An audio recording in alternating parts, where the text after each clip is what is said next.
Welcome to day 68 of Maths Wizard. तो आज हम यहाँ पे आपके पास ऑलरेडी जो कॉन्टिन्यूटी एंड डिफरेंशिएबिलिटी वाला चैप्टर था उसे हमने कंप्लीट कर लिया है और अब हमारे पास स्टार्ट कर रहे हैं आपके पास एप्लीकेशन ऑफ डेरिवेटिव। जितना हमने डेरिवेटिव में सारी चीजें पढ़ी है सेम वो चीजें हम इंप्लीमेंट करने वाले हैं एप्लीकेशन में कि कहाँ कहाँ पे इसको किस किस तरीके से हम यूज कर सकते हैं। ठीक है, तो नो डाउट आज बेसिक क्लास होने वाला है और बेसिक क्लास मेरा बहुत ज्यादा इंपॉर्टेंट होता है क्योंकि उसी के बेस पे आपका बेस जो ना बनता है ताकि आपके आगे जो सभी चीजें जो मुश्किल मुश्किल चीजें होती है वो आप लोगों को फिर आसानी से समझ में आता है। राइट, चलिए इन शॉर्ट मैं इस चैप्टर को एओडी बोला करूंगा, एप्लीकेशन ऑफ डेरिवेटिव। ठीक है, एप्लीकेशन ऑफ डेरिवेटिव। लेकिन डायरेक्टली इसके कंसेप्ट में जाने से पहले हमें कुछ ग्रेड 9 ग्रेड 10 के जो फॉर्मूलेज हुआ करते थे उसे हम यहाँ पे यूज करेंगे, या फिर आप 6, 7, 8 के भी फॉर्मूलेज बोल सकते हो। और वो कुछ अलग से चैप्टर नहीं है आपके पास, जो मेंसुरेशन नाम का आपके पास एक जो चैप्टर हुआ करता था जिसमें हम कुछ सरफेस एरिया की बात करते थे, सिंपल एरिया पेरीमीटर की बात करते थे। राइट, उन सभी चीजों की बात करते थे। कुछ 2D फिगर्स होते थे, राइट, कुछ 3D होते थे जिसमें वॉल्यूम भी आता था। तो उन सभी चीजों की बात करेंगे। तो अगर हम कुछ 2D की बात करते हैं तो बेसिक सबसे पहले समझते हैं, है ना। उसके बाद मैं आप लोगों को चैप्टर का बेस बनाऊंगा कि किस किस तरह की चीजें कैसे कैसे आएंगे, क्या क्या यूज करेंगे। पहले तो थोड़े बहुत फॉर्मूलेज होते हैं वो मैं आप लोगों को बता देता हूं। जैसे कि सबसे पहले आपके पास एक स्क्वायर यूज करोगे, है ना। स्क्वायर है भाई, ये आपके पास एक स्क्वायर है, इसकी साइड आपके पास मान लेते हैं कि क्या है आपके पास ए है ना। तो सभी के सभी साइड्स क्या होते हैं, ए होते हैं। तो इसका जो पेरीमीटर होता है, पेरीमीटर वो होता है 4 टाइम्स ए, चारों साइड का सम, है ना। और जो एरिया होता है वो होता है आपके पास ए का स्क्वायर, मतलब साइड का स्क्वायर। याद रहेगा, ये बहुत ज्यादा इंपॉर्टेंट है। दूसरा आपके पास रेक्टेंगल है ना, रेक्टेंगल। देखो पता तो आप लोगों को होगा ही नो डाउट, लेकिन कुछ ऐसे भी स्टूडेंट्स आते हैं जो बिल्कुल बेसिक से करते हैं, तो उन सभी स्टूडेंट, ये सभी स्टूडेंट्स के लिए जो काम है वो आ जाने वाला है। राइट, तो इसीलिए मैं ये चीज करवा रहा हूँ। तो नेक्स्ट आपके पास जैसे कि रेक्टेंगल हो गया, ये आपके पास लेंथ होता है, ये आपके पास ब्रेड्थ होता है। पेरीमीटर की बात करते हैं तो ये भी लेंथ होगा, ये भी ब्रेड्थ, सबको ऐड कर दोगे तो 2l + 2 भी हो जाएगा। 2 कॉमन ले लोगे तो 2 ब्रैकेट l + b हो जाएगा। और जो एरिया होता है वो आपके पास लेंथ इंटू ब्रेड्थ होता है। जितना मैं बता रहा हूँ बस तुम्हें दिमाग में रख लेना, बहुत ज्यादा इंपॉर्टेंट है ये। ठीक है, नेक्स्ट आपके पास एक राइट एंगल ट्रायंगल का याद रख लेना कि अगर ये आपके पास बेस है और ये आपके पास हाइट है, बेस और हाइट की बात कर रहा हूँ, बेस और हाइपोटेन्यूस नहीं, तो इसका जो एरिया होता है वो होता है half into base into height. ठीक है, और मान लेते हैं कि पेरीमीटर की बात करते हैं, पेरीमीटर ये ए बी सी लेता हूं ना, तो a + b + c आपके पास इसका जो पेरीमीटर है वो देखने को मिल जाएगा। आई होप इतना आप लोगों को समझ में आया होगा। Right, next 1 minute. हेलो, मैं अभी वो क्या कहते हैं वीडियो बना रहा हूँ, थोड़ी देर में करता हूँ। ठीक है, ओके। ये 2D फिगर में जनरली मैं इनका यूज करता हूँ और एक आपके पास बहुत ज्यादा इंपॉर्टेंट विच इज सर्कल। तो सर्कल का भी हम ध्यान रखेंगे, जैसे कि मेरे पास ये वाली चीज हो गई, इसका अगर रेडियस आपके पास r है तो जो पेरीमीटर है आपके पास वो क्या हो जाएगा 2πr, और इसका जो एरिया होगा, एरिया वो होता है आपके पास πr²। ध्यान रखना पेरीमीटर को यहाँ पे सरकमफ्रेंस बोलते हैं, सरकम के केस में, सर्कल के केस में सरकमफ्रेंस। ठीक है, याद रखना। ठीक है, चलो तो ये वाला सर्कल की भी कहानी हो गई भाई। ये दोनों फॉर्मूले ना बहुत ज्यादा इंपॉर्टेंट रोल प्ले करेंगे। सिर्फ ये दोनों नहीं, ये जो 2D की बात बताई ना मैंने, ये वाला फॉर्मूले हो गए और ये वाले फॉर्मूले, ये सभी के सभी फॉर्मूलेस आपके पास बहुत ज्यादा इंपॉर्टेंट रोल प्ले करने वाले हैं बेसिक को बिल्ड करने में। समझ आ रही मेरी बात। और अगर एक बार आपने बेसिक बिल्ड कर लिया ना, सभी चीजें मस्त तरीके से कर लिया, फिर आगे आप लोगों को ज्यादा प्रॉब्लम जो है वो फेस नहीं करना पड़ेगा। आइए कुछ अब हम 3D फिगर्स की बात करते हैं जो 3D वाले होते हैं।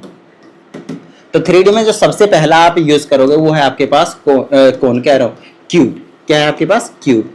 ठीक है, इसका आप 2 चीज याद रखना, एक होता है लेटरल सरफेस एरिया, एक होता है टोटल सरफेस एरिया, और एक होता है आपके पास वॉल्यूम। ठीक है, वॉल्यूम। ये 3 चीजें आपको याद रखनी है। लेटरल सरफेस एरिया होता है ना, तो ऊपर और नीचे से ओपन होता है। जनरली यहाँ ओपन की बात नहीं करोगे, बट फिर भी लेटरल सरफेस एरिया होता है 4a², और टोटल सरफेस एरिया होता है 6a², है ना। 6a², तो a² एक का 6 के लिए 6, ऊपर नीचे से खोला है तो 2 कम कर दो 4a²।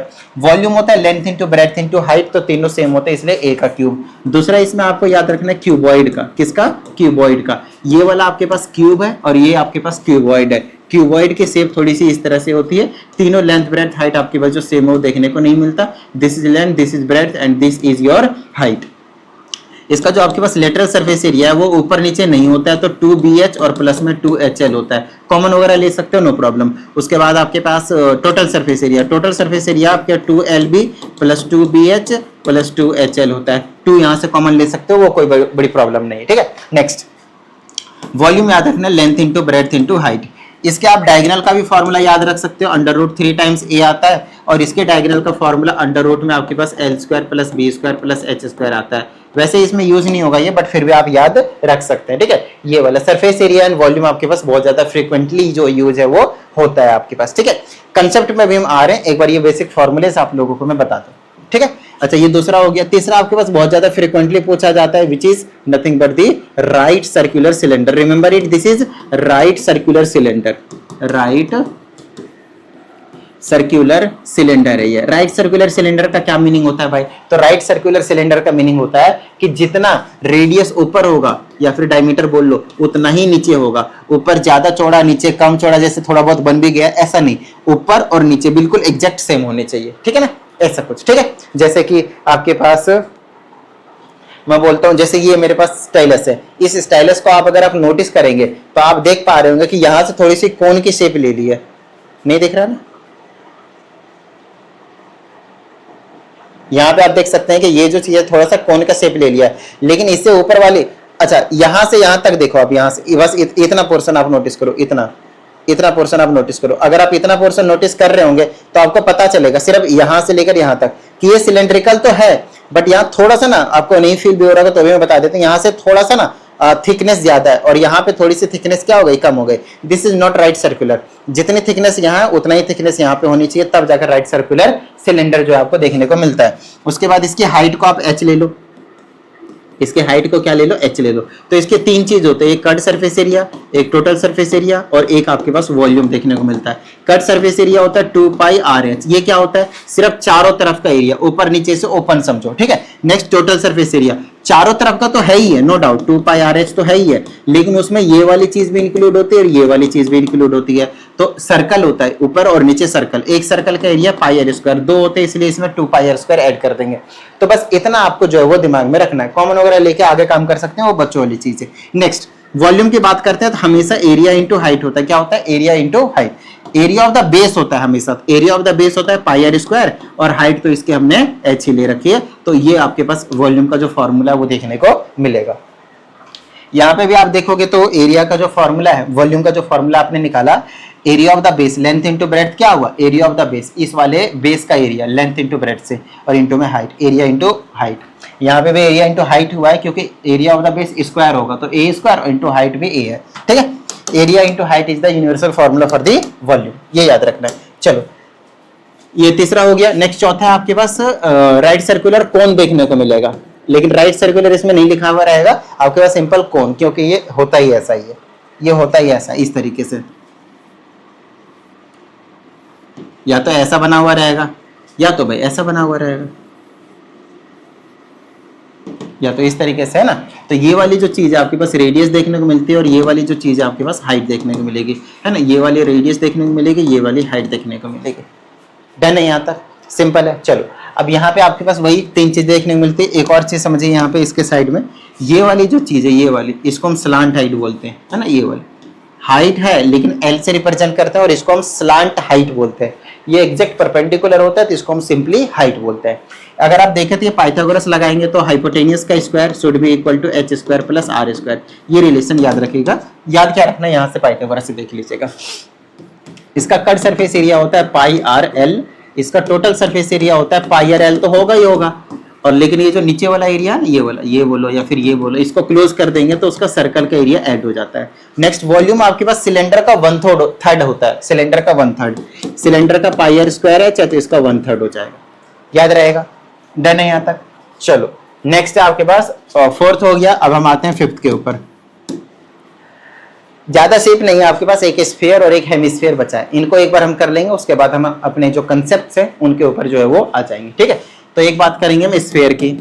अगर हम स्फीयर की बात करते हैं तो इसमें ना सरफेस एरिया ही होता है, बस सरफेस एरिया, कर्ड टोटल नहीं होता, क्योंकि ये कहीं से ओपन होता ही नहीं है। ओपन होता है तब उसमें कर्ड या फिर कहीं से ओपन होगा ना, तभी आपके पास कर्ड और टोटल की बात करेंगे, वरना सरफेस एरिया, टोटल बोलो या कर्ड बोलो, इसका फॉर्मूला आपके पास 4πr² देखने को मिलेगा, ठीक है ना। अगर आप शेप की बात करेंगे तो 3D समझो और फुटबॉल समझ लेना, इस टाइप का चीज आपको देखने मिलेगा जिसका हमने रेडियस को है r माना हुआ है, ठीक है। और इसका एक वॉल्यूम है आपके पास 4/3 πr³ और इसी में हम समझ लेंगे हेमिस्फीयर को भी, इसी में हम समझ लेंगे किसको, हेमिस्फीयर को। जैसे कि ये वाला हो गया भाई आपके पास, ठीक है ना, ये वाला हो गया, इसको पलट देते हैं थोड़ा सा कटोरे जैसा, है ना।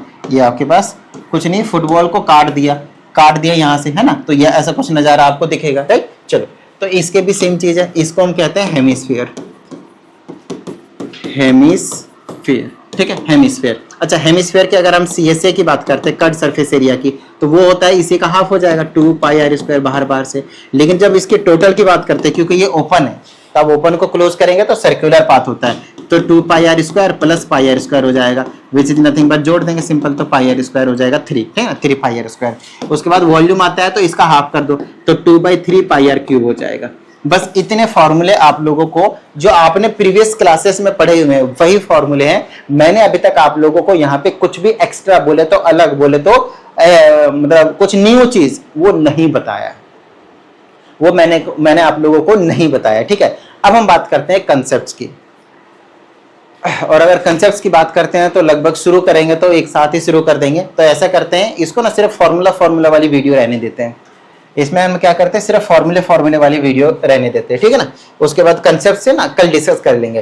तो एक काम करना, आज के सेशन का ये जो मैंने बेसिक फॉर्मूलेज बताए हैं उसको यार एक बार दिमाग में बिठा के आना प्लीज, क्योंकि अगर एक बार आप इसको बिठा कर नहीं आएंगे ना, तो एक तो मैं जो कल मैं करवाऊंगा ना वो आप लोगों को समझ में नहीं आएगा। कंसेप्ट ज्यादा देर का नहीं है, क्वेश्चन ज्यादा मेन है, और क्वेश्चन जब मेन है तो उसमें ना ये सभी के सभी जो फॉर्मूले है वो आपके पास यूज होंगे, और ये सभी फॉर्मूले को यूज करने के लिए आपको क्या करना पड़ेगा भाई, ये फॉर्मूले याद करके आना पड़ेगा। तो मेरी तरफ से रिक्वेस्ट रहने वाला है कि भाई जरूर से जरूर ये फॉर्मूले करके आना, वरना प्रॉब्लम होगी। ये PDF में शेयर कर दे रहा हूँ टेलीग्राम पे, लिंक डिस्क्रिप्शन में, टेलीग्राम ग्रुप को ज्वाइन कर लीजिए। मिलते हैं कल के सेशन में, प्रैक्टिस करते रहिएगा। जय हिंद।